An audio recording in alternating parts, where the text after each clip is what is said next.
del mismo fundamento o de la misma justificación. O sea, existe la colaboración entre órganos, tribunales, juzgados, etcétera, porque tienen esa jurisdicción limitada, tanto en territorio como en competencias. Bien, y surge también el fundamento, no solo de la Constitución, sino de las leyes procesales, civil y penal lo tienen básicamente, y las otras se adhieren, por así decirlo, a estos fundamentos, en el deber de colaboración con la Administración de Justicia. Debemos saber que el Poder Judicial es uno de los 3 pilares básicos del Estado y como tal tiene que tener precisamente esa facultad, ese poder, esa fuerza ejecutiva de que las resoluciones en un procedimiento judicial, todas y cada una de ellas, se puedan llevar a efecto. Para eso hay que meter en la Constitución, meter en todas las leyes procesales la obligación, pues desde el último ciudadano del último barrio, del último sitio, hasta el ministro de donde sea. Todos están sometidos a ese deber de colaboración. Y si no colaboran, pues tiene sus consecuencias. Se les hace colaborar o se les hace cumplir lo que se pida, ¿vale? Esto en cuanto a las citaciones, las comunicaciones, etcétera, etcétera. Bien, teniendo en cuenta esos 2 fundamentos, la limitación de la jurisdicción de los tribunales y el deber genérico de colaboración con la Administración de Justicia, pues es muy lógico que en cualquier pequeño procedimiento, en cualquier procedimiento ya concreto, existan, además de los exhortos como primera fuente o mecanismo de cooperación, también los actos procesales de comunicación, que ya nosotros hemos estudiado. Eso que hemos estudiado y estamos estudiando. Partimos del 149, no solo veremos las notificaciones, citaciones y emplazamientos, que es lo que nos faltaría para el último tema, y requerimientos, sino también los mandamientos y oficios, como actos procesales de comunicación, en este caso, para las distintas entidades, bien administraciones o bien personas jurídicas o incluso personas físicas. En este sentido, la ley nos despliega las 2 formas, los mandamientos y los oficios, partiendo, como digo, del 149. Los mandamientos, la ley de enjuiciamiento civil nos lo perfila. Voy a distinguir a lo largo del día de hoy porque no son exactamente iguales. Lo que vemos en civil, lo voy a ver hoy, mandamientos, oficios y mandamientos, y luego veremos qué nos dice la norma penal, qué nos dice la ley de enjuiciamiento criminal también sobre esto, porque el mecanismo es igual. En penal también se usa el exhorto, en penal también se usa el mandamiento y el oficio como mecanismos, como actos de comunicación. ¿Qué ocurre? Pues lo hemos dicho varias veces, que la ley de enjuiciamiento criminal es muy antigua, tiene muchos artículos que de facto, de hecho, están derogados, pero que se mantienen en vigor. También siempre meter aquí el apunte de que los tribunales para el examen intentan no poner, o cada vez se está viendo que la tendencia es a que no pregunten artículos que están en desuso, artículos que incluyen esos términos arcaicos ya que no se utilizan, o bien artículos en los que se confunde, porque no ha sido reformada completamente, cuando es competencia del juez, competencia del letrado, que pueden inducir a error. Los tribunales están intentando evitar esas preguntas, pero no podemos fiarnos de eso porque mañana designan a otros en el tribunal, en la siguiente convocatoria, o cambia cualquier cosa y nos meten unas preguntas que están en vigor y que es perfectamente legal preguntarlo, ¿vale? Por lo tanto, bueno, nuestra obligación es verlo y quedarnos un poquito con eso. En la práctica, ¿qué va a ocurrir? Que se aplica lo más moderno, se aplica Ley Orgánica del Poder Judicial en lo reformado, Ley de Enjuiciamiento Civil sobre todo, medios telemáticos, exhorto telemático, etcétera, etcétera, y responsabilidad y funciones del letrado de la Administración, ¿vale? De hecho, hoy veremos algunos articulitos en los que habla de juez cuando realmente todo eso lo tiene atribuido ya al secretario, el letrado. Pero bueno, no se preocupen porque tampoco es muy complicado. ¿Cuándo utilizaremos el mandamiento? La forma del mandamiento la utilizaremos cuando nos dirijamos a registradores de la propiedad, registros mercantiles, registro de buques, barcos y buques, registro de ventas a plazos de bienes muebles, o cuando nos relacionemos con notarios o otros funcionarios de la Administración de Justicia, es decir, otros órganos u otros tribunales. Utilizaremos el mandamiento. Ahora veremos para qué lo utilizaremos. ¿Cuándo utilizaremos oficios? Lo que podemos decir simple oficio. Bueno, pues el simple oficio lo mandaremos a las autoridades no judiciales, es decir, resto de administraciones públicas, cualquier departamento de cualquier servicio social de ayuntamiento, consejería de agricultura y pesca, ministerio de lo que sea, bien. Y otros funcionarios dentro de esos organismos, ¿vale? Pues porque sea directamente al director general de Relaciones con la Administración de Justicia, al director general de la oficina de no sé dónde, ¿vale? O al subsecretario, todos estos cargos administrativos, si nos dirigimos directamente a ellos, pues utilizaremos la forma de oficio, el acto procesal de oficio. Ahora veremos uno a uno varios ejemplos de esto en texto, como los hacemos nosotros. ¿Para qué, como digo, utilizamos los mandamientos? Para que el órgano que reciba el mandamiento, que la palabra es muy gráfica, ya nos está diciendo que el tribunal le ordena algo, le manda a alguien a hacer algo. Normalmente no incluyen plazos, sino que es a la mayor brevedad posible, pero nada impide que nosotros, por necesitarlo o porque le pongamos un plazo porque nos hace falta o sin hacernos falta queremos tenerlo controlado, se incluya en el 10 días me conteste. ¿Qué es lo que nos mandarán? Librarán ellos sus certificaciones sobre lo que sea o un testimonio de alguna resolución, imagínense, de un procedimiento administrativo que está en cualquier otro sitio o un testimonio de sentencia que nos hace falta. Bien, también en civil y en penal se utiliza para otras actuaciones.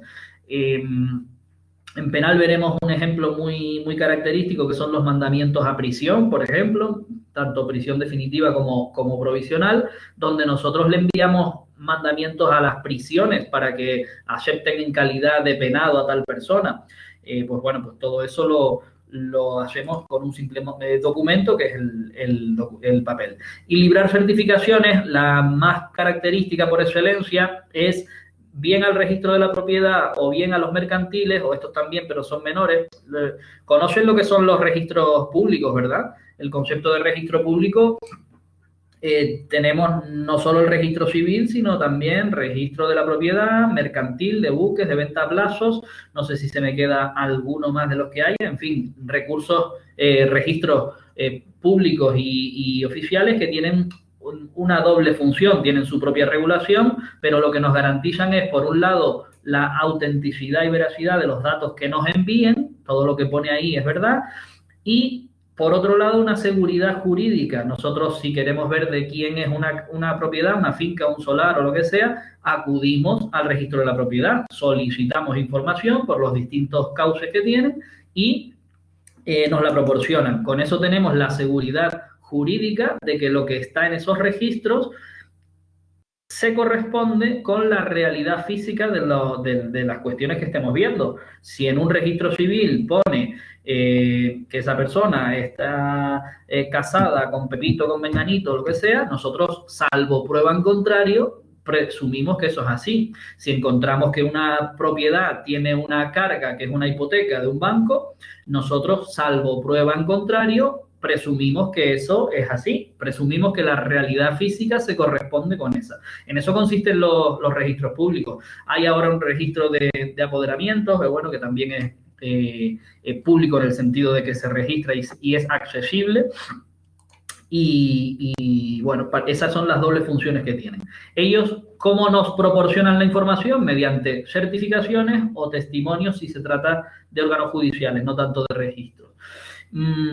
Para otras actuaciones es porque queremos que nos envíen algo concreto, alguna información concreta, o nos den algún dato que no sea simplemente certificar, pues yo que sé, un asiento del registro de bienes muebles, del coche si está embargado o no está embargado, no, sino que queremos que del año tal al año cual nos informe cuántos procedimientos tiene Menganito o cuántas inscripciones marginales se han hecho, no, estas cositas. Pues bueno, son actuaciones que les solicitamos mediante mandamiento. Los oficios, sin embargo, se utilizarán siempre para comunicaciones. El abanico de cuestiones que nosotros podemos incluir en un oficio es inmenso. No solo para obtener algún tipo de información, pues de entidades que hemos dicho aquí que nos dirigimos, autoridades no judiciales y otros funcionarios, también faltaría aquí entidades, personas físicas o personas jurídicas, pero bueno, lo veremos más adelante, cualquier información que necesitemos de ellos, sino también para que ellos realicen algo. El oficio de embargo de sueldo, el oficio de revisión de documentación, el oficio pues de cálculo y envío de expediente, un montón de cuestiones. Pues, por oficio pues pedimos casi todas las cuestiones. Un oficio para comunicar simplemente que se ha iniciado un procedimiento, bueno, se comunica. Un oficio para que me envíe el Instituto Canario de Vivienda un dato, pues bueno, pues lo podremos hacer así. La forma de cumplimentarlo, la Ley de Enjuiciamiento Civil nos lo dice muy claro. Dos maneras, o bien la remisión directa por parte del órgano, es decir, el juzgado de la Orotava lo remite directamente al Instituto Canario de la Vivienda, o bien al registro de la propiedad de la Orotava, del Puerto de la Cruz, directamente de órgano a notario, por ejemplo, o a registro de la propiedad, o bien mediante diligenciado por la parte interesada. Vamos a ver cada una de ellas. Si estamos hablando tanto de exhortos como mandamientos como oficios, el articulito 162 nos dice cómo se hace, para que ustedes lo entiendan, con la modernidad, con la nueva oficina judicial, con los medios técnicos electrónicos o telemáticos y mediante el exhorto telemático o si el registro tiene conexión telemática con los juzgados, que es lo que se está desarrollando ahora. Ya me dijeron el otro día que los registros de la propiedad ya tienen por fin validado su sistema de comunicación telemático con los juzgados. Entonces, yo creo que ya solo falta el pequeño fallo que hemos comentado alguna vez de la firma electrónica de los letrados de la administración y jueces, que no es completa, no es segura, ese código de barras no tiene todos los requisitos legales que se exigen, y a partir de ahí ya se podrá realizar todo telemáticamente sin emitir papel. Pues bueno, esa remisión directa, pues en su momento ya va a ser simplemente de ordenador de juzgado a ordenador de registro de la propiedad. Le envío un mandamiento, por ejemplo, para que a su vez me certifique o me haga la famosa certificación de cargas. Oiga, registro de la propiedad respecto de esa vivienda que yo tengo en un procedimiento de ejecución hipotecaria, envíeme la certificación de cargas. Dígame cómo está esa vivienda en su registro de la propiedad.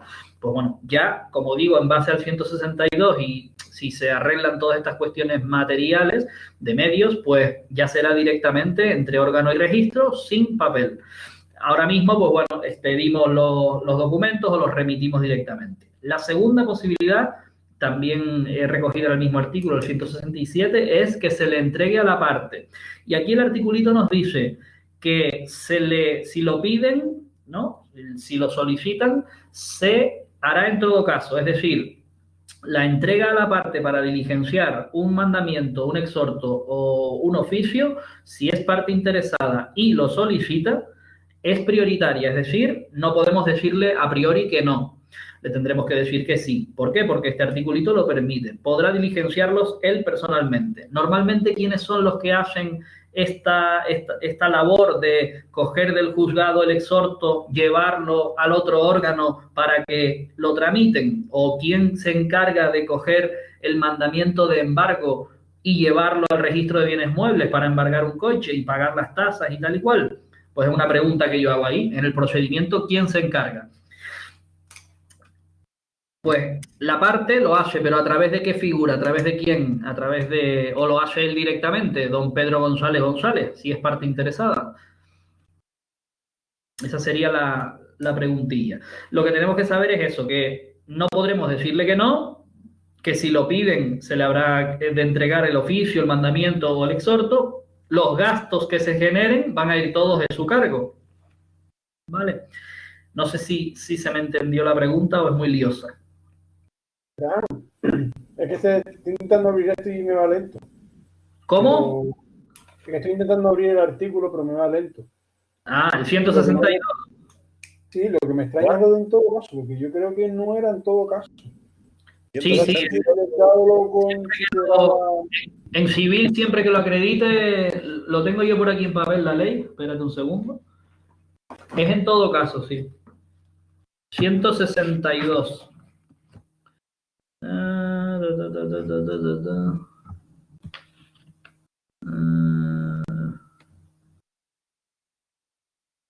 No, bueno, el artículo no es el 162, es el 167. Sin embargo, la persona mandamientos, tal. El punto 2. En todo caso, la parte a cuya instancia se libren oficios y mandamientos habrá de satisfacer los gastos por los que se requiera. No obstante, las partes, si así lo solicitaran, podrán diligenciarlos de oficio. Podrán, pero no en todo caso se le daban, así el letrado lo consideraba necesario. No, si lo piden, no, vamos, normalmente no le puedes decir que no. Bueno, salvo que fuera una cuestión muy perjudicial para la otra parte, pero entiendo que no. Pero nosotros, sí, no, sí, pero el podrán del artículo es que la parte elige si quiere hacerlo directamente ella o que lo haga el juzgado. Sí, no, en todo caso, los gastos sí los pagan en todo caso, pero es que sí, lo pedían no siempre era. Creo. Bueno, lo vamos a dejar, te lo dejo en la duda, el 167 y el 162. Bueno, pero en principio son los requisitos, ¿vale? Las dos formas de hacerlo, bien por el órgano o bien por entregarlo a la parte para que lo diligencie. Aquí solo me cabe añadir, por completarlo un poquitito, cuando entregamos el exhorto, ¿vale? Cuando facultamos, creo que Javi, te refieres al exhorto, no al oficio y el mandamiento. Ahí sí acabo de recordar que el juzgado podía denegárselo. Creo que puede estar en la parte del exhorto. Cuando lo que remitimos es un exhorto... ¿La puede pedir el diligenciado, el procurador? Exactamente. La respuesta era el procurador es el que se encarga de coger el mandamiento, coger el oficio, llevarlo en su coche con sus medios, pagándolo él, al sitio para tramitarlo. Si se trata de un mandamiento de embargo, para embargar una propiedad, por ejemplo, pagará él también de su bolsillo los gastos y tiene también la obligación de devolver debidamente diligenciado, es decir, hecho ya todo el mandamiento de embargo, al juzgado para que conste en las actuaciones. Esto es muy habitual que se haga, sobre todo en la parte de ejecución de sentencias, ejecución judicial o no judicial, es muy habitual. Los procuradores trabajan porque les conviene. O sea, y los hipotecarios también. También en los hipotecarios, para tener cuanto antes la certificación de cargas. Bueno, pues eso muchas veces a la parte interesada le conviene porque ellos lo hacen más rápido, porque tienen uno. Nosotros en el juzgado pues tenemos a lo mejor 30 que hacer y bueno, cada uno lleva su ritmo, ¿vale? Bueno, hasta aquí los articulillos que se refieren a los mandamientos y a los oficios en civil. Voy a aprovechar este momentito antes de entrar en los artículos que son importantes de la Ley de Enjuiciamiento Criminal, teniendo en cuenta que ahora actualmente pues la ley no tiene en cuenta, o los juzgados no tienen en cuenta esos articulitos que están anticuados, ¿vale? Tener eso siempre en la mente. Voy a poner los ejemplos, ¿vale? Para que no estemos muy perdidos. Déjenme ver si lo puedo hacer directamente desde aquí. Sí, desde aquí lo puedo hacer. Voy a compartir la pantalla ahora con varios modelos de lo que estamos viendo ahora, ¿vale? Un exhorto que no habíamos visto el otro día, para que ya se hagan una idea. Aunque, Juanvi, estarás acostumbrado a los exhortos, ¿no? Sí. Ya estarás... Bueno, eso es importante. Le han llegado ya de la Orotava. Le han llegado ya de la Orotava, me parece bien. Vale, pues bueno, en principio esto está ya. ¿Tuviste el 167, Javi? Sí. Vale. Dice, no, si así lo solicitaran las partes, podrán diligenciar personalmente los mandamientos y oficios. En todo caso, la parte a cuya instancia se libren los oficios y mandamientos a que se refiere este artículo habrá de satisfacer los gastos que se requieren su cumplimiento. Sí, pero... aunque tú los mandes aunque los haga el juzgado, luego tú esos gastos los pedirás en las costas. Pero lo que no me termina de convencer es que en todo caso lo haga la parte que lo pida, que sabes que había casos en los que no. Sí, creo que te refieres al exhorto. Creo que te refieres al exhorto. Pero bueno, miren, ¿se ve la pantalla? Sí. Claro, dice solo oficios y mandamientos. Sí, se ve. Vale, miren, esto es el exhorto que nos quedaba del otro día, lo que vimos el otro día. Esto es muy sencillo, esto es la carátula o la forma o la plantilla que nosotros utilizamos. Si lo hago muy grande se ven los datos, así que no estén... A ver, bueno, no se ven. Están debidamente protegidos, así que no estén afinando la vista. Miren, lo interesante de esto, exhorto, ¿vale? Lleva todos los datos del juzgado, del procedimiento, de las personas o entidades que participan, los intervinientes. ¿Quién lo hace? Letrado de la Administración de Justicia. ¿A quién se lo dirige? También al otro letrado del otro juzgado de la Administración de Justicia. Por lo tanto, ya tenemos identificados juzgado exhortante y juzgado exhortado. Aquí incluso se lo pone destinatario del exhorto. Y en este caso, pues bueno, aquí hay un nombre que no indica mucho, pero bueno, esto se trata pues de un procedimiento en el que le informamos de que se tramita un procedimiento donde las partes son esta y esta, y que en virtud del artículo 171, que es el que nos interesa para actos de comunicación, le envío el presente exhorto. ¿Para qué? Pues para que usted haga las diligencias que yo le voy a indicar ahora. Bien, la fecha, la firma y a partir de aquí el contenido. Aquí es donde nosotros pues tenemos que incluir qué diligencias son las que le estamos pidiendo al otro juzgado.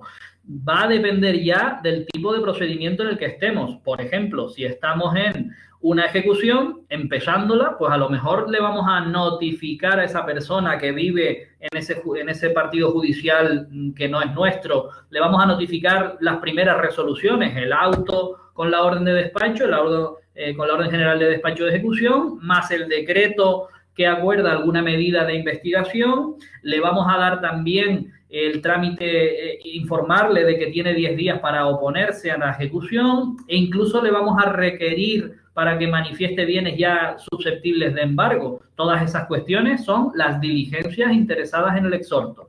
Si por el contrario estamos, en un procedimiento ordinario en el que ya tenemos fecha señalada y la persona que vive fuera del partido judicial y por eso enviamos el exhorto, es un simple testigo o un perito y lo que vamos a hacer es citarle, pues en este campo nosotros pondremos que previa citación en legal forma se le entregue la citación para juicio y se le advierta pues de las consecuencias de no acudir a la fecha de señalamiento. Bueno, se le haga entrega de la cédula de citación que adjuntamos y ya está. ¿Vale? Esto es el exhorto. A este exhorto se le une toda la documentación que vimos el otro día, pues la necesaria para cada diligencia. Si, por ejemplo, estuviéramos en penal y lo que queremos es que el otro juez le tome declaración a un testigo o a un perjudicado en el procedimiento, tendríamos que incluir todos los particulares relevantes, el atestado, la denuncia, los daños causados, en fin, cositas que haya en el procedimiento necesarias para ese interrogatorio, esa declaración, y un pliego de preguntas. ¿Recuerdan lo del pliego de preguntas? Estamos en penal, el juez exhortante puede decir, oye, yo quiero que le preguntes estas 4 o 5 cositas que me interesan, y luego ya lo que el otro juez quiera añadir, ¿vale? Eso es importante. Esto era lo del otro día que nos quedaba por ver. Ahora vamos a ver pues el famoso mandamiento al registro de la propiedad. En este caso se sigue viendo, ¿verdad? Sí. Sí. Vale. En este caso, pues también tenemos un procedimiento con todos los datos, el encabezado que decimos siempre. Y en este caso, pues miren, es muy característico porque ya nos dirigimos ¿a quién? A un registro de la propiedad. Según la ley, tenemos que utilizar la forma de mandamiento.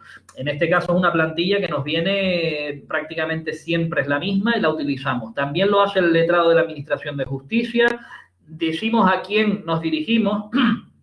Aquí no es otro juzgado, sino el registro de la propiedad de donde sea. También le tenemos que hacer saber que existe un procedimiento.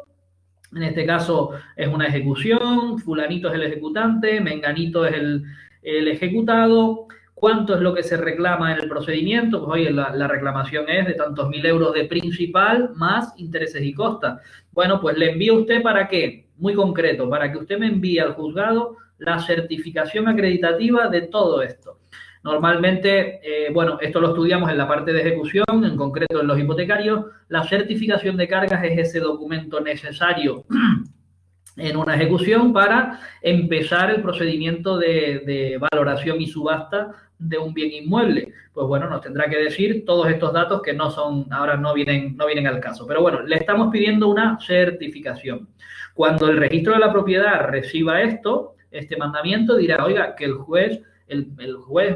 juzgado me está pidiendo esta certificación de cargas. Previo a los trámites que yo corresponda, se la remito. A esto es a lo que me refiero con el artículo 162, la modernidad. Se supone que cuando funcione la firma digital, el letrado firma a través del ordenador y este mandamiento se comunica directamente con el sistema telemático al registro de la propiedad que sea. Nosotros pincharemos una serie de botoncitos y eso queda enviado, queda remitido directamente. A su vez, el registro de la propiedad lo recibe y nos devuelve el trámite que ellos hayan hecho, como que está cumplimentado el mandamiento, y lo que nos interesa, la certificación de carga. Ahí veremos descripción de la finca, cargas que tiene, etcétera, etcétera. Eso es lo que nos va a nosotros a interesar.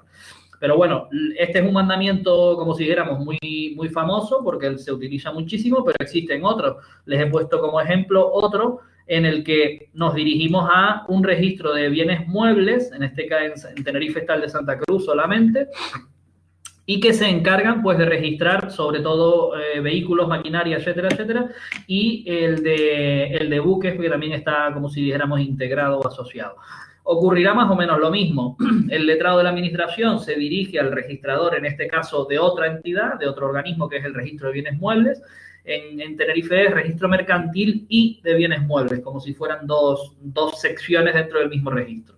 Bien, ¿se lo mando para qué? Pues bueno, con todos los mismos datos del procedimiento, lo que sea, le digo que el juez ha acordado tal cosa o que el juzgado se ha acordado anotación preventiva del embargo. Bueno, pues en este caso, ¿de qué?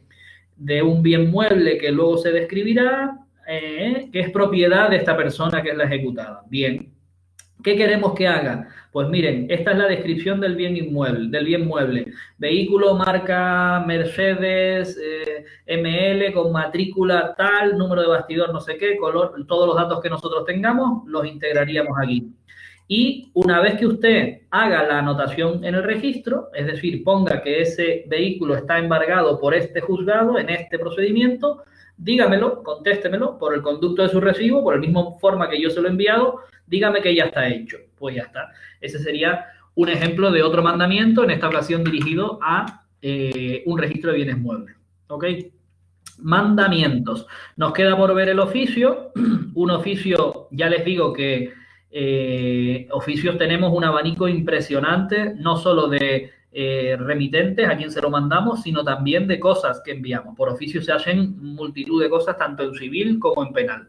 En este caso también les he puesto uno que teníamos a mano, que es el famoso o el clásico, la plantilla de embargo de salario. El embargo de salario que hemos acordado en un procedimiento, oiga, le quiero retener pues para alimentos en un proceso de familia, una ejecución de familia, le quiero embargar el alimento que usted no paga a sus hijos, ¿no? Bueno, pues 150 euros por mes, pues mire, ha sumado un incumplimiento de tantos miles de euros. Pues yo le digo, en este caso, a la empresa que le paga el sueldo, que le embargue. Fíjense, en el procedimiento este se ha acordado el embargo de tal cantidad, a fulanito de tal. Quiero que usted lo retenga y lo ingrese en la cuenta del juzgado. Cuenta del Banco Santander, número Esa es la llamada cuenta de depósitos y consignaciones, donde se ingresan pues todas las procedentes, las cantidades procedentes de los embargos. Embargue todo eso y lo va a hacer usted de la siguiente manera. Aquí podemos recordar el artículo 607 que dice que el salario mínimo se debe respetar. Por eso nos dice que no se puede embargar lo que no exceda de la cantidad reclamada del salario mínimo. Se le respetará el salario mínimo y el resto le aplicaremos a alguno de los porcentajes famosos que estudiamos en su momento, el 30, el 50, el 60, el 75. ¿Recuerdan este articulito? Súper importante este articulito en la parte de ejecución, en la parte de embargo de salario y respeto del salario mínimo interprofesional. Que, por cierto, hoy estaban hablando de que lo quieren subir a no sé cuánto. ¿Vale? Entonces, bueno, pues siempre los porcentajes se tendrán que calcular año por año en lo que esté. A partir de ahí ya no le decimos nada más a la empresa. Firma el letrado y simplemente aquí debajo tendría que ir o bien una entidad, la empresa, una SL, una SA, cualquier tipo de empresa, o bien también una persona que es física pero tiene la condición de empresario. No confundan esto. Cuando nosotros hablamos de que le decimos a un empresario que embargue a su trabajador, ¿vale? Yo puedo tener el número NIF y no estoy poniendo mi DNI, sino el número de identificación fiscal. Coincide con mi DNI, pero ahí yo estoy actuando como empresario. Lo que ocurre es que La forma de empresa que yo tengo es la de autónomo. ¿Tiene usted una SL? No. ¿Tiene usted una sociedad anónima o limitada de nueva empresa? No, no, no. Lo que tengo es que soy autónomo. ¿Vale? Pues al autónomo se pondría ahí don Pedro González González, empresario, con NIF tal. ¿Vale? Y tendrá que hacernos caso en cumplimiento. Uno de los famosos incumplimientos que tenemos nosotros en este tipo de procedimientos es cuando o bien el autónomo o bien la empresa tiene contratado a trabajadores que son familiares.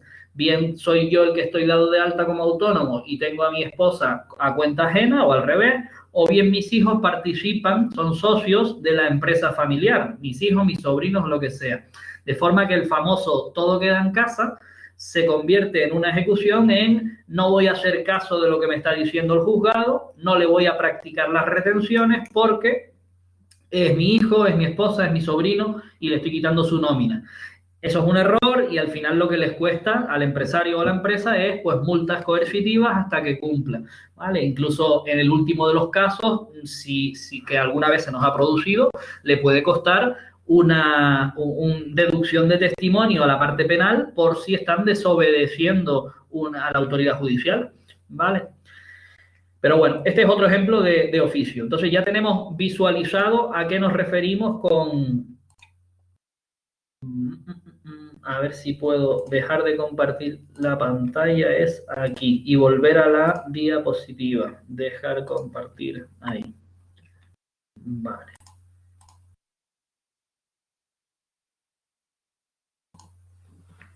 Y ahora hago grande esto.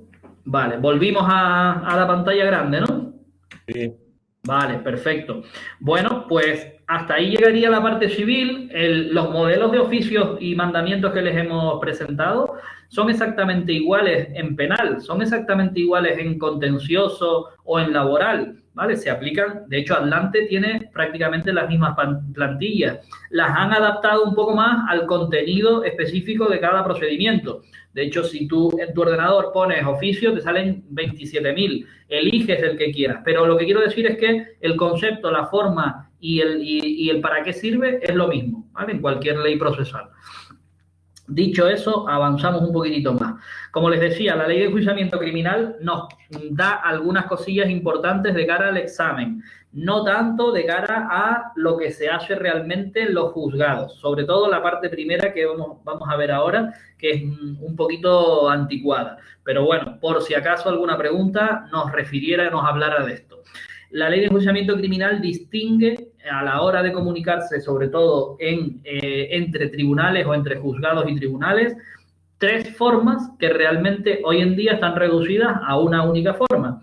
Ningún juzgado utiliza ya, que yo sepa, no sé si alguna sala del Supremo o algún vejestorio la seguirá usando, creo que nadie, utiliza la fórmula de suplicatorio o mandamiento o carta orden, ¿vale? Pero los articulitos los siguen teniendo, los artículos 183 a 196, no sé si es el propio 183, nos distingue en función de una cosita muy, muy básica, en función de que yo como órgano exhortante, como juzgado que voy a pedir la cooperación, me dirija a uno subordinado, teóricamente inferior en grado, o a uno superior en grado, es decir, a un superior no jerárquico, sino superior, bien sea inmediato o bien sea 2 grados por encima, da igual. Esta categorización, ya hemos dicho que los juzgados son independientes en su función y que no tienen esa jerarquía, solo la pueden tener en cuanto a que la audiencia provincial resuelve los recursos, pero eso es simplemente una cuestión de resoluciones judiciales. Bien, y luego la parte disciplinaria o la parte de girar circulares o lo que sea, eso va por la parte gubernativa, no tiene nada que ver con lo que es el ejercicio de la potestad jurisdiccional, el resolver, dictar resoluciones, juzgar y hacer ejecutar los juzgados, eso no tiene nada que ver. Pero la ley antigua de 1882 contempla tanto el suplicatorio como el mandamiento o carta orden. Mandamiento no lo confundan con lo que acabamos de ver, con la forma de mandamiento. Hablaría de cuando un tribunal se dirige a un juzgado de paz, por ejemplo, o cuando el TSJ comunica con la audiencia o con un juzgado de instrucción. Bien, ahí utilizaría el modelo, la forma, el nombre de mandamiento o de carta orden. ¿Esto para qué se utilizaba? Para implementar un poquito más de, oye, te lo estoy ordenando, ¿no? Ese poder del superior sobre el inferior. El suplicatorio, pues al revés, cuando el juzgado de paz le suplica, le ruega que le haga caso al otro, esas cositas ya hoy en día están descatalogadas, por así decirlo. El que se mantiene es el que la propia ley tenía cuando se trataba de órganos de igual grado o jueces de igual grado, en el mismo plano de la pirámide jerárquica, si ustedes recuerdan.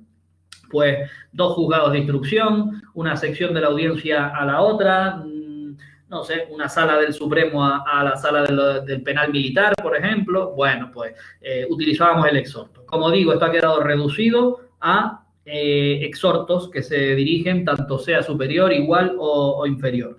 Lo recalco porque hay otros articulitos que vuelven a hablarnos de suplicatorio, de mandamiento, carta orden, ¿vale? Para que nos suene simplemente. Bien. En cuanto a la forma de remisión, nada nuevo, lo mismo que nos dice la ley orgánica, lo mismo que nos dice la ley de enjuiciamiento civil. Se remitirán de oficio y directamente. Lo que nos añade aquí es una distinción en la que el tema penal sí tiene algo que ver.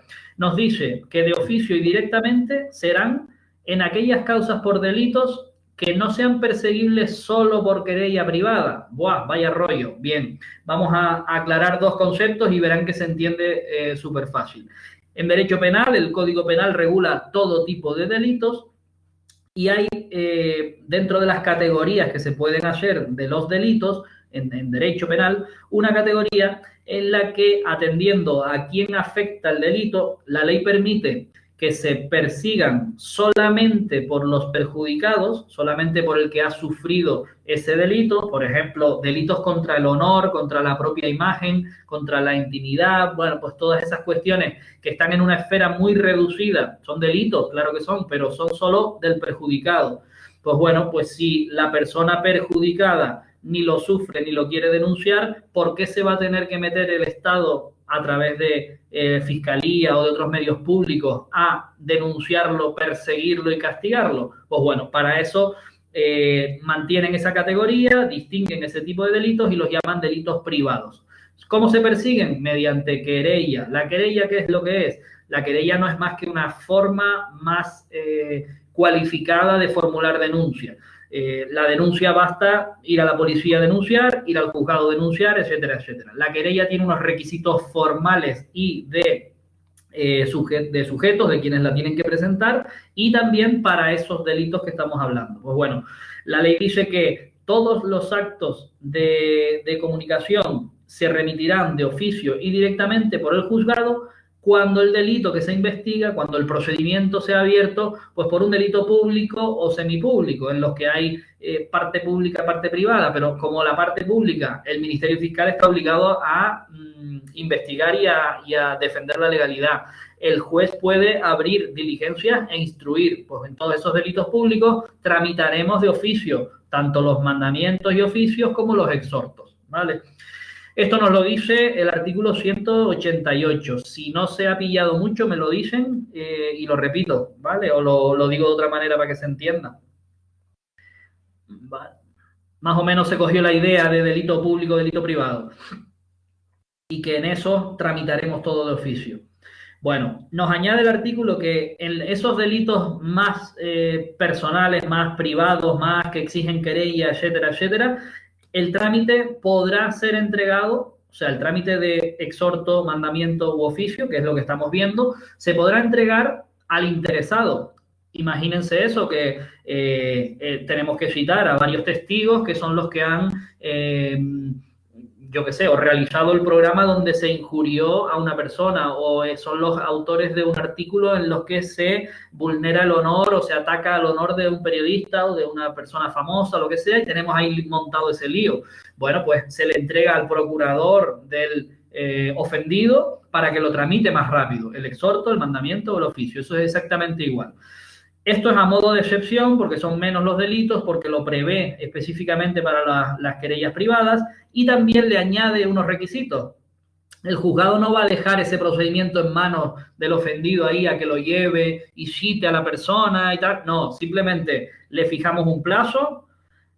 Está la obligación de que cuando lo presente en la casa de la persona que hay que citar, en la empresa donde hay que hacerlo, en el organismo que me tiene que dar la imprenta, que me tiene que dar los ejemplares del día 2 y 3 donde se me ofendió de manera muy grave. Bien, avisaremos al juez. La propia persona que recoge ese mandamiento, ese oficio o ese exhorto, avisará al juez de que ya lo ha presentado. ¿Para qué? Para que el tribunal controle el plazo que le ha dado para cumplimentarlo, a su vez controle el plazo que le fijó a la persona que le entregó el exhorto, al procurador del denunciante, sería en este caso, y por último, el funcionario que reciba del juzgado este aviso de que ya se ha presentado normalmente un escrito de que en fecha tal se cumplimentó el exhorto o se presentó en el juzgado que sea o en el organismo que sea, dará cuenta al juez, ¿vale? Y por una diligencia hará constar la fecha de presentación en esa entidad, en esa administración o en ese otro juzgado, ¿vale? Que también puede ser. Yo pregunto, esa diligencia que nosotros haremos, en la que ponemos, he recibido un escrito donde ya se da cuenta de que el procurador de la otra parte ha presentado en tal sitio el mandamiento. ¿Esa diligencia cómo la llamaremos? Esto es una pregunta de resoluciones procesales. Esa diligencia que la haremos nosotros, pero realmente la firma el letrado de la administración, será una diligencia de... La dejo por ahí la pregunta en el aire. Luego la ley de enjuiciamiento criminal nos da también unos articulitos en concreto para sus procedimientos. Nosotros en esta vuelta no hemos visto todavía penal, por lo tanto, los que no han visto penal no se asusten de no entender nada de todo lo que vamos a decir ahora. ¿Por qué? Porque en penal tenemos que machacar muy bien las fases que tenemos en los procedimientos, qué delitos, hasta qué penas, son un montón de conceptos que hay que aprender primero para luego entender en qué procedimiento estamos. Entonces, el que no haya visto penal, que no se asuste si no llega al detallito del oficio o del mandamiento, ¿vale? Porque son artículos dentro de los propios procedimientos, ¿vale? Como vemos aquí, el 660 se refiere al procedimiento sumario y el 762 se refiere al procedimiento abreviado. Son dos articulitos que nos hablan de oficios y mandamientos y exhortos, pero en el momento concreto o en la fase concreta de estos procedimientos, ¿vale? Para los demás, sí tenemos que controlarlo. Los que ya hayan estudiado penal, les debe sonar todo esto y más o menos tenemos que ubicarnos rápido en, pues mira, estoy en la fase de juicio oral de un procedimiento sumario. Perfecto. Procedimiento sumario como el que llamamos ordinario en la ley penal y el que regula o por el que se tramitan los delitos más graves, ¿vale? Las acusaciones o investigaciones por delitos más graves del Código Penal. Bueno, en el 660, en cuanto a oficios, mandamientos y exhortos, ya nos dice también esta ley que los remite el letrado de la Administración de Justicia, que los enviará de oficio y que establecerá un plazo para todos aquellos que se trate de citar a testigos y a peritos. Obviamente, si yo tengo ya fecha para juicio oral, dentro del juicio oral, o señalamiento para entregarles la citación, o le digo a un juzgado de paz que me cite a tal perito o a tal testigo, le tendré que dar un plazo, porque si no se me pasa la fecha, ¿vale? Y aunque no se me pase, tiene que ser más o menos rápido, porque ahí hay un delito bastante grave que se está investigando y no se puede dilatar los plazos. Bien, pues le daré un plazo si se lo entrego al procurador para que rápidamente lo cumpla, ¿vale? Serán plazos razonables. Si tiene que llevar el exhorto a Arona, y Arona sabemos que tarda, etcétera, etcétera, marcaré los plazos de la forma razonable. Tanto el que le doy al procurador de que se lo lleva, como el plazo para realizar en sí la diligencia de citación a testigo o a perito. ¿Vale? Muy concreto este articulito 660. En otro procedimiento que regula la ley de enjuiciamiento criminal, que es el procedimiento abreviado, para otro tipo de delitos, también graves y menos graves, el artículo del 762, pues hay que echarle un vistacito, porque aquí es donde nos dice que el juez se entenderá directamente con los jueces, tribunales, autoridades, funcionarios que no sean subordinados ni sean superiores. Este artículo, si ustedes lo enlazan con lo que vimos antes, de suplicatorios, exhortos y mandamientos, lo echa por tierra, ¿verdad? Porque ya dice que el juez irá directamente con ellos. ¿Qué forma va a emplear el suplicador? No, oiga, uso un exhorto y listo. Se entenderá directamente, esto es sin órganos intermediarios. Quiere decir que aunque yo me dirija al Tribunal Supremo desde un juzgado de instrucción, no tengo que pasar ni por audiencias provinciales, ni por TSJs, ni por ministerio de... No. Voy directamente de juez a tribunal.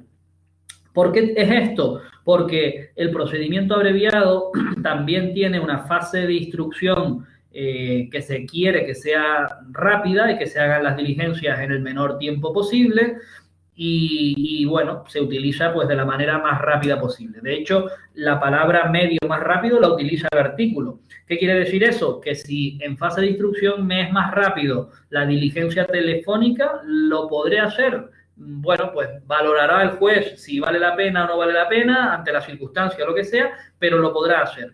Si lo hiciera, cualquier diligencia de comunicación de las que estamos hablando, mandamientos, oficios o exhortos, y no lo dejara por escrito, no se hiciera por escrito el trámite o por telemático, dejaremos otra diligencia.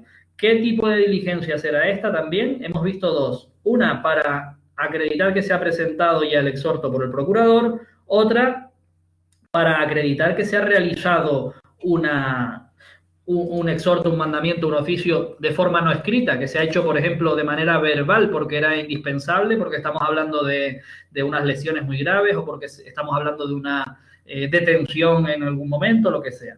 ¿Qué tipo de diligencia utilizaremos? Es la misma para los dos casos. Diligencia...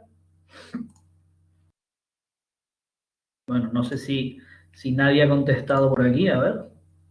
Ah, que SEO está desconectado. Vale. Diligencia de constancia, Javi. Correcto. Efectivamente. Y Tania puso una cara triste. ¿Qué te pasa, Tania? Bueno, en principio, diligencia de constancia, como por ejemplo cuando realizamos una llamada de teléfono y conseguimos los datos de identidad del testigo que nos faltaba en esa causa penal. Pues tendremos que poner en el procedimiento una diligencia de constancia, ¿vale? No hay ningún problema. Bien. A ver si nos queda... Bien, esto ya está, el procedimiento abreviado de sumario. Como digo, no se me vuelvan locos si no pillaron lo del procedimiento abreviado, sumario, los que no lo hayan visto. Avanzamos un poquitito más. El artículo 191 y 192. Aquí se reproduce más o menos la misma mecánica para el cumplimiento que hemos visto en civil, de los mandamientos, de los oficios y de los exhortos. ¿Quién lo tiene que cumplir? El órgano exhortado, el juzgado que recibe esa solicitud de cooperación o ese mandamiento o ese oficio. Bien, ¿cómo lo hace? Pues simplemente en el juzgado se le da un número a ese exhorto o ese oficio se registra de alguna manera si fuera una administración y se acuerda, como tengan el trámite establecido, se acuerda que se cumpla lo que el juez o el juzgado está pidiendo. Si nos ha puesto un plazo, también tendremos que preocuparnos de cumplir el plazo fijado. Y en penal, si no tenemos ningún plazo establecido, nos vamos a ceñir a lo más pronto posible, que es exactamente lo que nos dice el articulito 191. Es un poner lo más rápido posible sin poner nada, porque lo más rápido posible, ¿qué es lo que es? Lo más pronto posible. Pero bueno, alguna de las respuestas nos pone en el plazo inexorable de 10 días, en menos de 30 días, lo más pronto posible. Ninguna de las anteriores es correcta. Y ahí nos puede liar un poquito en cuanto a la memoria que tengamos nosotros del artículo, ¿vale? Lo más pronto posible. ¿Qué ocurre en penal en los casos de demora del cumplimiento pues, de un mandamiento, un exhorto, o un suplicatorio, un exhorto o una carta orden? Estas tres las resumimos hoy en día en exhorto, pero bueno, yo me gusta mencionarlas para que lo sepamos. Pues el 192 distingue o distinguía, porque ya el tratamiento es igual, da igual que sea suplicatorio o carta orden. Decía que si yo estoy suplicando que me hagan caso, se lo voy a recordar. Y además, con esta palabra que no tiene sentido prácticamente, remitirá un recuerdo, ¿vale? El recordatorio es forma de recuerdo. Oiga, por favor, no se olvide de que soy un juzgado de paz y tal, a ver si tiene usted un hueco. Hoy en día, como digo, nada de eso. Si se trata de exhorto o mandamiento carta orden, al contrario, ya simplemente como no me has atendido, se lo paso a tu superior. ¿vale? El chivatazo. Si el juzgado al que yo le estoy ordenando, que encima es inferior, pasa de mí, oiga, pues al superior suyo, que a lo mejor no soy yo, sino el TCJ que está por encima o el quien sea, ¿vale? Ese era el distinto tratamiento que se hacía, artículo 192, que hoy en día no se aplica, como digo, pero bueno, en algunas preguntitas por ahí está. Bien, en cuanto a los oficios, mandamientos y un término nuevo que vemos aquí, exposiciones. No se compliquen, tenemos la misma mecánica que en civil. Aquí nos estamos dirigiendo a autoridades, a otras autoridades que no sean juzgados o a funcionarios concretos de esas otras administraciones, ¿vale? Imagínense un ministerio, una consejería, una entidad local, lo que ustedes quieran, o un organismo dentro de esas organizaciones, de esos organismos. Artículos 186, 187. Nos encontramos, por tanto, con los tradicionales mandamientos. En este caso, enviamos al registro de la propiedad, enviamos a notarios, igual que en civil. Los que hemos visto, los modelos nos sirven. La ley antigua de criminal nos vuelve a hablar de subalternos o auxiliares de los juzgados o tribunales. Esto ya no existe. Cuando ahora nos dirigimos, aunque sepamos que el procedimiento lo lleva la sección J del juzgado número tal y que es un funcionario, me dirijo al juzgado, no tengo problema, ¿vale? Enviaría un mandamiento al juez o el letrado de lo que sea, para lo que sea. Y introduce un concepto último, que este nos va a servir mucho para penal. ¿Qué es la policía judicial? ¿Quién forma parte de la policía judicial? Pues bueno, lo defino para que ya se nos vaya quedando, aunque no tenga que ver con mandamientos y oficios, pero a la policía judicial le enviaremos mandamientos para que hagan lo que sea. La policía, los cuerpos y fuerzas de seguridad del Estado se dividen pues en los de ámbito estatal y ámbito autonómico y los adscritos a las policías locales de cada municipio. Aparte de eso, todas las fuerzas y cuerpos de seguridad del Estado actúan por cuenta y orden tanto de sus mandos como de los juzgados y tribunales. Dependen en esos momentos de los jueces y de los fiscales. ¿Qué quiere decir eso? Que cuando actúen por orden o por mandamiento del juez o por orden o mandamiento de los fiscales, de la fiscalía, sea quien sea, estarán actuando como policía judicial. A mí me va a dar igual que sea agentes de la Policía Nacional de Puerto de la Cruz, me va a dar igual que sea la policía local de El Hierro, de San Sebastián de la Gomera, perdón, o de cualquier municipio, me va a dar igual que sea la Archancha o la Policía Autonómica de Canarias. Todos, cuando actúen por orden de la Fiscalía o por orden de los jueces, son considerados policía judicial. ¿Cómo hacen ellos en esta práctica? Pues más o menos casi todas las actuaciones directas con la policía se las pasan al Departamento de Policía Judicial, Policía Nacional Judicial, o ellos ya saben que tal fecha estoy colaborando con la Fiscalía. Bueno, pues ahí actúan y se comportan como policía judicial. ¿Qué se les remitirá a ellos? Mandamientos. Por ejemplo, en penal, si tengo que averiguar la titularidad de unos móviles con los que se han hecho un delito de estafa. Bien, quiero saber esas tarjetas a quién pertenecen. Mandamiento a la Policía Nacional para que vayan a Vodafone, a Movistar o a quien sea y recaben todos esos datos. Ante un mandamiento, lo que decíamos al principio, obligación general de colaborar y consecuencias si no haces caso. Esa entidad telefónica pues tiene que facilitarle a la Policía Judicial, me da igual quién sea, esos datos que el juez le está pidiendo, ¿vale? Esa cadena es la transmisión pues de esa orden que hemos dado. Dirigiremos oficios, igual que en civil, para autoridades no judiciales y para otros funcionarios de esas administraciones. Y ahora vienen los dos términos nuevos o raros que conserva la ley, que bueno, que algunos he visto por aquí, sobre todo el atento oficio, lo he visto alguna vez en lo que se refiere al ejército, a las Fuerzas Armadas. Dice que se enviará atento oficio, es lo mismo, el cuerpo del oficio es el mismo, lo único que añadimos es esa formalidad a las Fuerzas Armadas y nos pone salvo urgencia. ¿Por qué? Porque si en una causa penal es muy urgente, yo me dirijo a la legión que sea, al ejército de tierra, de mar, de lo que sea, al teniente, de lo que sea, directamente El juez levanta el teléfono, incluso verbalmente puede conseguir la diligencia que quiera. Citar a esta persona, saber un dato concreto, lo que sea, directamente. ¿Qué hará luego? Dejar en el procedimiento una diligencia de constancia, como bien respondían por ahí, de lo que hemos hecho. Y por último, se utilizará la exposición, aquí le sobra la tilde, la forma de exposición, cuando nos dirijamos a los cuerpos colegisladores, ¿vale? Para el Congreso Senado, o cuando nos dirijamos a alguno de sus ministros. Ojo con esto que nos ha surgido en varias veces, la pregunta sería ministros, no ministerios. Ministerios, estamos aquí, autoridades no judiciales y otros funcionarios. Me dirijo al Ministerio de Agricultura, perfecto. No es lo mismo que citar para algo o pedirle algo en concreto al ministro de Cultura. ¿Vale? ¿Se entendió este detalle último por una letra lo que puede cambiar y variar? Vale. Vamos a ver por aquí si hay algo. Vale, estoy en clase aunque el ordenador no me vaya. Vale, pues nada, actívate si quieres el audio de Juanvi. A ver si puedo yo por aquí. Ah, está activado. Vale, vale. Bueno, pues si no hay duda con eso, lo tenemos claro. Eso estamos haciendo. Vale, genial.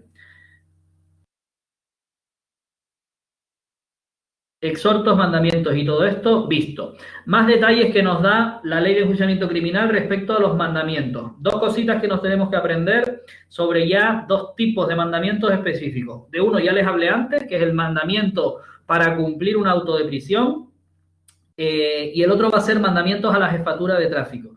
Fíjense una cosita, cuando investigamos una persona en un procedimiento penal, que ya hemos dicho en alguna ocasión que está estructurado todo proceso penal en varias fases, una de instrucción, una de enjuiciamiento, señalamiento para juicio y juicio, que la llamamos intermedia o fase de juicio, y la de dictado de sentencia y ejecución en su momento. Nosotros durante la instrucción, la persona contra la que se dirige el procedimiento, pues al principio puede no existir, luego podemos tener la figura del investigado, luego ya podemos tener al imputado o imputársele algún delito porque ya tenemos indicios de que pudiera estar relacionado o haber participado en ese delito. Más adelante puede la persona estar procesada si tenemos un sumario, puede estar simplemente acusada si estamos en un juicio rápido, en fin, va pasando por varias categorías o figuras y dependiendo del delito puede ser necesario, incluso en esta fase de instrucción, que se adopte la medida de prisión, la prisión provisional, ¿vale? Otro momento en el que se aplica prisión es cuando ya lo consideramos una pena. Ya hemos terminado todo el proceso, tenemos una condena, una sentencia firme de condena, siempre firme, y la persona tiene que entrar a prisión a cumplir. Bien, en ambos casos, cuando tenemos que ejecutar eso y conseguir que la persona termine dentro de la prisión, emitimos desde el juzgado no uno, sino dos mandamientos.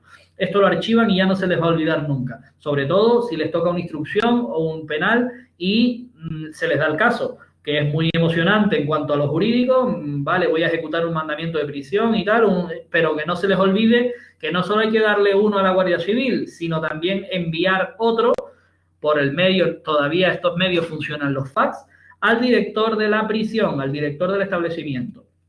¿Cómo es en la práctica este traslado a prisión? El juez dicta el auto de prisión, bien sea provisional o bien venga de una sentencia en la que no ha entrado la persona voluntariamente a cumplir y ponemos una busca, captura e ingreso inmediato en prisión. Bien, mandaríamos uno normal que se le entrega a la policía judicial que tenga que ejecutar esa orden, es decir, los que están custodiando a la persona detenida y lo van a llevar físicamente en el furgón a prisión. Esa persona va a pasar de detenido, como entró en el juzgado, a preso preventivo o preso a disposición del juzgado de lo penal número tal que cumple la prisión. Bien, y el otro mandamiento para que el director de la prisión dé las órdenes oportunas para que reciban al preso. Dice la ley que no se va a admitir a nadie si no tengo ese conocimiento. Y dice la ley que no va a admitir a nadie sin el mandamiento de prisión. Por lo tanto, las dos cosas se tienen que dar. También añade la ley en ese mismo artículo que desde que le conste al director la libertad, inmediatamente será puesto en libertad. Ahí sí que no se espera nada. Desde que tengas el auto de libertad, lo ponen inmediatamente libre. En ese mandamiento, en los dos, que uno se lo entregaremos en mano casi siempre a los que conducen a casi siempre Guardia Civil, y el otro lo enviaremos por fax. Pues ahí incluiremos datos personales de la persona, investigado, condenado, lo que sea, el delito por el que está acordada la prisión, y si se trata de prisión comunicada o incomunicada. La mayoría son comunicadas y la parte de incomunicación tiene que venir debidamente fundamentada en el auto, ¿vale? Es una excepción muy grave para pues, delitos de terrorismo o algunos delitos de banda organizada, donde la incomunicación es preferible a que, o sea, el no acordar que no tenga comunicación puede echar abajo el resto de investigación o destruir pruebas o alguna cosa de esas, ¿vale? Recuerden que la incomunicación puede llegar incluso a abarcar a su propio letrado en algunos supuestos muy al límite de vulnerar derechos fundamentales, ¿vale? Pero estaban por ahí. Pues bueno, en cuanto a los mandamientos se refiere, 2 mandamientos, uno por fax, uno a la Guardia Civil y que el señor vaya a prisión. Fíjense el antiguo, la ley conserva el término antiguo de los auxilios y también conserva la función de que el carácter de autoridad permitía incluso, ¿vale? Realizar estas actuaciones de prisión. Pues bueno, esto ya no se da. Agente judicial era el nombre antiguo del cuerpo de auxilio judicial. Ya hoy no ejecutan el auto de prisión, no cogen a la persona y la llevan, ¿vale? Lo máximo, lo más cerca que estamos es el Juzgado de Paz del Rosario, que tiene la prisión Tenerife 2 situada allí, pues hace las comunicaciones, las firmas, el correo, algunas cosas así de prisión. Por último, mandamientos a la jefatura de tráfico. También son del letrado de la Administración de Justicia. También se envían de oficio y están regulados en el 794. ¿Qué ocurre con estos mandamientos? Que nosotros hemos tenido un procedimiento penal y bien sea como medida cautelar o bien sea como pena en el procedimiento, de alguna forma le hemos retirado a la persona el permiso de conducir o la licencia o autorización para conducir vehículos a motor, todo eso. Eso está previsto tanto como medida cautelar mientras dure el procedimiento como pena, ¿vale? Se puede imponer que le privamos del derecho a conducir vehículos a motor. ¿En qué delito se da esto? Pues en la famosa alcoholemia, en la conducción bajo los efectos de sustancias, no solo alcohol, sino drogas, también en la conducción temeraria, ¿vale? En todos estos tipos de delitos que se llaman contra la seguridad vial, en el Código Penal se dan estas cuestiones. Bueno, pues si te retiran el permiso de manera provisional o como pena en una sentencia firme, el juzgado remite un mandamiento a la jefatura. Ahí en el artículo pone central de tráfico, ¿vale? Pues apréndanse que pone central. Yo no les he puesto aquí central porque en la práctica lo hacemos a la provincial, pero es simplemente los juzgados de lo penal lo hacen directamente ahí, ¿vale? Pero bueno, la pregunta sí sería a la jefatura central de tráfico hasta que eso lo cambien y deberían poner a la correspondiente jefatura de tráfico. Y aquí también tenemos que tener en cuenta otra cosita, que es una base de datos, ya con el avance de la tecnología, una base de datos en donde se anotan las condenas. Si a esa persona la hemos condenado por conducir con el permiso, por conducir bajo los efectos del alcohol, imagínense, una alcoholemia, le hemos quitado 1 año el permiso de conducir. Toda la condena, le hemos puesto ese tiempo, se anota por el letrado de la administración en una base de datos que se llama SIRAG, ¿vale? El sistema de anotación de todas estas condenas sirve para otras cosas, pero lo que nos interesa es eso. La Guardia Civil, tráfico, tiene acceso directo a esas sentencias, a esas penas, y automáticamente lo tramita, ¿vale? Sobre todo en los juicios rápidos, que son los que nosotros realizamos en fase de instrucción, que no van para juicio, que el señor se conforma y el mismo día que le detienen sale con la sentencia ya firme, porque al conformarse no cabe recurso, pues todas esas sentencias se anotan directamente ahí y no sería necesario este mandamiento. Cuando el procedimiento llega para ejecución a Santa Cruz, al penal que le corresponda, ya los compañeros del penal no tienen que volver a enviar un mandamiento, ya se supone que está anotado ahí, ¿vale? Bueno, pues eso son cositas que la tecnología nos va avanzando. Bien, dudillas que tengamos por ahí, que nos hayan quedado. Vale. Bueno, pues con esto terminamos la mitad del tema 27. A ver si no me equivoco yo por aquí.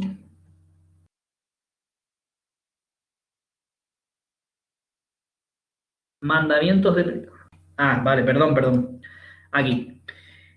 Con esto terminamos la mitad del párrafo, la mitad del tema. Creo que estaría todo más o menos. Hemos visto incluso los modelos que más relevantes que tenemos y nos tocaría ver la parte de cooperación jurídica internacional.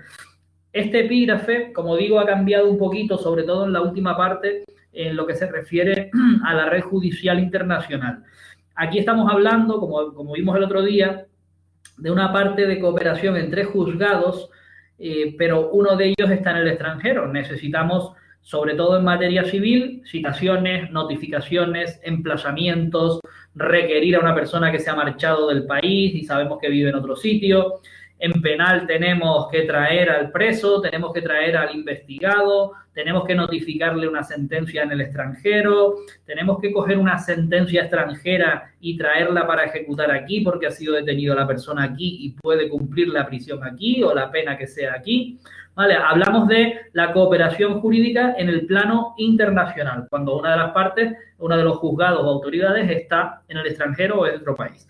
Decíamos el otro día, no solo el concepto, que es simplemente eso, la asistencia jurídica entre dos países para actuaciones jurisdiccionales, para actuaciones de justicia, judiciales, donde una de ellas está fuera de su ámbito. Bien, si tenemos el exhorto aquí para irnos fuera de nuestra jurisdicción, si nos vamos fuera de nuestro país, pues tendremos que tener mecanismos también. Aquí, como digo, hay muchos factores que influyen y que hacen que no solo haya normas que se entrometan en nuestra ley de enjuiciamiento criminal o civil, sino también cuestiones de países, ¿vale? Como el propio concepto de la soberanía de cada país, las fronteras de cada país. Tienen que llegarse a acuerdos, ¿vale? Tienen que llegarse a la firma de tratados, firmas de acuerdos para que un país ceda soberanía y diga, bueno, España me está pidiendo que notifique a un ciudadano mío, voy a hacerlo. Porque bien podía decir Francia, no, pues yo no tengo por qué hacer caso a lo que me diga un juez español. Vale, pues para eso han venido funcionando históricamente todas esas cuestiones. Y así surgen pues todos estos mecanismos, instrumentos para la cooperación jurídica internacional. La propia existencia de fronteras, la soberanía y a su vez, por contra, la necesidad de colaborar, porque si nadie hace caso a nadie, estamos en un problema. ¿Vale? ¿Qué resulta de todo esto? Una situación en la que tenemos entes supranacionales como la Unión Europea, con todas sus pros y sus contras, y otros entes que existen. Tenemos la existencia de múltiples tratados internacionales o acuerdos internacionales, y tenemos también, para terminar, una tercera patita, que es la existencia de convenios sectoriales o convenios que son internacionales, pero para sectores muy concretos de la sociedad. Por ejemplo, los consumidores, o por ejemplo, en el plano tan concreto de la adopción internacional. En la adopción internacional hay un montón de normas que se aplican y se manejan a diario, aunque no sean propias del país, ¿vale? Uno lo hace, el otro la recibe y existe ese tratamiento. ¿Qué quiero decir? Que nosotros vamos a contar con una ley específica, que ahora la vamos a ver y la vamos a estudiar, pero se va a situar en un tercer o cuarto plano, es decir, se va a situar subsidiariamente a lo que diga Europa, a lo que diga el tratado de notificaciones que tengo con Argentina, a lo que diga la otra ley que es española de adopción internacional que tiene preferencia, o en fin, a lo que diga el convenio europeo para la metalurgia o para tal cuestión, ¿vale? En cuestiones muy concretas de comunicación, notificación, citación, exhorto para lo que sea, ¿vale? Cooperación. Ahí vamos a tener ese orden de fuentes que es bastante curioso y nuevo. ¿Qué vamos a estudiar en este plano, en este epígrafe grande? No se compliquen mucho, ¿vale? La idea de esto es coger la idea, la ley, las 4 cositas importantes de las preguntas, un poco el concepto general, porque si nos metemos a estudiarnos toda la ley, todo el reglamento y todo el reglamento del 18, que es nuevo, o sea, nuevo, es lo que ha venido a reformar las cuestiones que yo les estoy diciendo, nos volvemos locos. En principio yo creo que con lo que está en el tema, con los test que están muy marcados y quizás algo de extradición, muy poquito, sobre todo el exequatur, que es lo que más podemos hacer nosotros, lo tienen listo. Incidir sobre todo en el exequatur, es de lo más que preguntas que he visto de años anteriores. Es lo que podemos ver, sí. Hay alguna que otra de la red judicial internacional, pero en gestión. Muy bien. Miren, pues tenemos, como les digo, una ley específica, ¿vale? Esta ley, pues la tienen ustedes en el tema. Vamos a estudiarnos como los artículos del 1 al 19 y luego el exequatur en concreto, que está a partir del 45, si no me equivoco, ¿vale? Pero no la vamos a estudiar toda. Quiero que se aprendan que se trata de una ley española de esta fecha, ¿vale? Eso no hace falta que se lo aprendan. Bueno, no sé si está dentro de las que es, pero bueno, que sirve para cómo regular la cooperación jurisdiccional internacional cuando tengamos que realizar algún acto de comunicación o algún acto procesal con tribunales extranjeros. Pero quiero que se aprendan que es en materia civil, o sea, no regula la materia penal. Esta ley sirve para exhortos, mandamientos, etcétera, que van a tener aquí otro nombre, la comisión rogatoria famosa, y el procedimiento de exequatur. Ya lo defino para que lo tengamos ya el concepto definido y cuando nos toque lo estudiamos. Un exequatur es un procedimiento judicial, primero, que se tramita en un juzgado español, obviamente, y que se utiliza para, en primer lugar, reconocer una resolución extranjera, una resolución dictada por tribunales y juzgados extranjeros en España. Y luego, si se quiere, además, una vez que está reconocida por nuestro ordenamiento jurídico, la hemos integrado como si fuera una sentencia, un auto español, darle efecto y ejecutarla, ¿vale? El exequatur, por tanto, siempre va a tener 2 posibilidades, o bien reconocimiento solamente, o bien reconocimiento y ejecución. Ejemplo clarísimo, obvio, que ya nos va a sonar mucho más familiar. Un divorcio extranjero. Que la persona, el marido o la mujer, se divorcian en Francia y lo quieren traer, quiere hacerlo valer en España porque se quiere volver a casar, ¿vale? Algo tan sencillo como eso. Pues eso exige que la sentencia francesa de divorcio sea primero reconocida por un juez español mediante el exequatur y luego aplicada, luego ejecutada. Es decir, que la persona esté divorciada en Francia, pero tenga efectos también en nuestro ordenamiento civil español. ¿Mediante qué? Mediante la inscripción en el registro civil para que esa persona en España conste como divorciado o divorciada. Hemos conseguido que una sentencia de origen francés cause efectos en el estado civil de un español en España, mediante un reconocimiento por un juez y una ejecución por un juzgado. ¿Ok? Pues bueno, así todo, porque podemos traer una sentencia de ejecución, podemos traer una sentencia de lo que sea, ¿vale? Bueno, pues la ley se dedica a eso, a regularnos cómo lo vamos a hacer. Los artículos 45 y siguientes veremos el exequatur. Y la parte primera, pues sienta los principios, los fundamentos y cómo se realizan esas comunicaciones de lo que vamos a llamar, en vez de exhorto, comisión rogatoria. Aquí va a tener mucha importancia las traducciones. Todo lo que enviemos a Italia va a tener que ir en italiano. Todo lo que enviemos a Alemania en alemán. Y lo que nos devuelvan, en teoría, tiene que venir también traducido al español. Pero bueno, muchas veces ahí falla un poquito la cosa y nos vemos aquí obligados a traducir. Luego está este reglamento del que sacaremos unos cuantos articulitos. Este reglamento, primero, ha sido modificado por este segundo, ya veremos en qué articulitos y cuáles no nos tenemos que estudiar. Y segundo, reproduce mucho las bases que sientan ley orgánica, ley de enjuiciamiento civil y ley de enjuiciamiento criminal. Solamente desarrolla algunos aspectos accesorios, como le pone el título, en las actuaciones judiciales. No se preocupen mucho ahora porque ya lo veremos. Y por último, lo que cambió en 2018, el reglamento este vino a quitar algunas normas de este reglamento y reguló sobre todo la comisión rogatoria, el auxilio judicial internacional y la famosa red judicial internacional, un conjunto de puntos de conexión que son jueces que asumen esa competencia, pues para explicar, conectar, favorecer toda la conexión entre jueces de un lado y jueces de otro. Esto tiene mucha importancia en derecho penal. ¿Cómo funciona el derecho español? Pues tiene que haber un juez que conozca un poco derecho internacional, conozca los distintos derechos en Francia, en Alemania, en Italia, sobre todo a nivel europeo, para poderle explicar a ese juez en cualquier momento cómo tiene que pedirnos tal cosa, cómo se hace en España tal cosa, ¿vale? Y viceversa. Uno en otro país para asesorarnos o para informarnos a nosotros, ¿vale? Un poco esa definición sería la red judicial internacional, para que el derecho vaya funcionando, fluyendo de país a país con esos puntos de conexión que son jueces. Miren, específicamente la ley orgánica nos dedica 5 artículos. Bueno, 73, 74, 75, 76, 77 y 78. 6 artículos. La ley de enjuiciamiento civil nos dedica el 177. Y la ley de enjuiciamiento criminal a la cooperación jurídica internacional le dedica el 193. ¿Vale? Y como digo, tener en cuenta que España, como cualquier país europeo, está sujeto a todas estas normas de colaboración y cooperación de la Unión Europea, que a nosotros no nos entran en el temario, a muchos tratados y acuerdos internacionales con países terceros, bien sean europeos o no, sobre todo con Iberoamérica, con casi todos los países. Tenemos tratados en materia civil para la fácil notificación, comunicación de cualquier cosa, citaciones, al favorecernos el mismo idioma, la misma lengua, pues se han firmado todos estos países, estos tratados. Y por último, lo que les decía, en base al principio de especialidad, normas sectoriales específicas. Les dije antes el de la adopción, pero miren, la misma ley concursal también afecta a cuestiones internacionales.